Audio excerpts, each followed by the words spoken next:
Pourquoi ça attire des tours du monde? Parce que c'est déjà, rien que dans le titre, un tour du monde, c'est pas anodin. En faire le tour à la voile, ça a quelques siècles. Le faire en course, il y avait eu un ancêtre un peu, le fameux Golden Globe. Et puis il y en a eu d'autres par la suite, mais avec, ou en équipage, avec des escales. Et celui qui avait gagné 2 tours du monde avec escale en solitaire, Philippe Gentot, a voulu créer ce Vendée Globe, tout simplement. Les quelques skippers qui étaient emballés par l'idée, dont je faisais partie il y a plus de 30 ans, ont tout fait pour faire partie de ce premier tour du monde en solitaire, vraiment en course. Et on était 13 au départ, moi c'est un souvenir extraordinaire. Une course complètement folle, le Vendée Globe Challenge. 13 navigateurs sont partis cet après-midi pour faire le tour du monde sans escale, sans assistance. Ça fait rêver déjà les acteurs, forcément, d'abord, ceux qui rêvent de le faire. Et inévitablement, autour de nous, se crée une émulation, une crainte partagée, parce qu'on a la chance de faire rêver, d'emmener avec nous énormément de terriens qui, par l'intermédiaire des marins, vont vivre une aventure éternelle. La Terre se demande pourquoi on est là-bas. Et je dois avouer que le marin se demande souvent pourquoi il est là. Mon Dieu, ça bastonne, hein.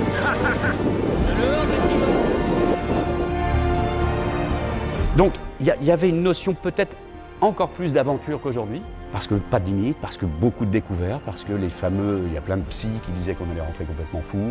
Mais 110 jours à l'époque, hein, faire le truc, c'est quand même vachement plus long. Les bateaux sont déjà rapides pour l'époque, mais tellement plus lents qu'aujourd'hui. C'est un révélateur de personnalité, indépendamment du résultat. Et c'est d'ailleurs la beauté de nos histoires de voile, au sens large. Pilou a déclenché sa balise de détresse. J'espère que c'est pas grave.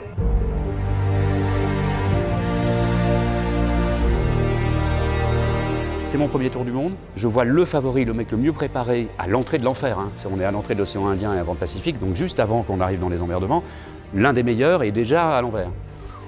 Et ben, je crois que ça m'a rendu service. Ça m'a calmé, nettement. J'étais en mode régate jusque-là, j'ai fait mode survie tout autour et on a repris la régate au Horn. Ce qui était un peu la manière de faire des Vendée Globe au début. Et puis ça nous a liés pour la vie, avec mon petit Philou, évidemment.